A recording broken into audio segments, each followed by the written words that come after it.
Are you against, Mike? Do you think it is strategically good for the United States if they were interested to sell Greenland? They're not going to do that. They've already. I mean, look, They've already sure. said they won't. I mean, well, yes and no. First of all, we can't afford Greenland. We can't afford anything. Like a third of our budget is going to do debt service, not even paying down the interest, which is why the currency is collapsing in the first place. Look, there is a slight difference. I think maybe there's not. I mean, there's a difference, not a distinction, but talk about it in terms of inflation, right? We're inflating our currency. But once we start to lose reserve currency status, we lose control to manipulate markets all over the entire globe. And that is what's going to really deteriorate American standard of living. That's where you're going to see a real loss in the confidence of our currency, because right now it's based off of what?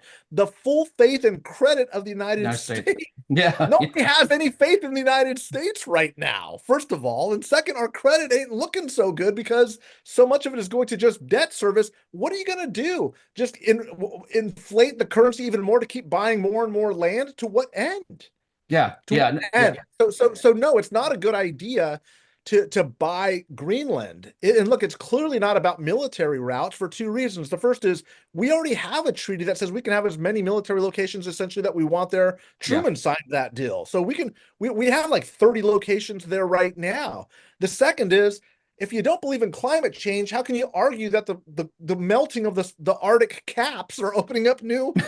I mean, which Right. is it? Like, is it happening or is it not? Right. So, like, that's a bullshit argument.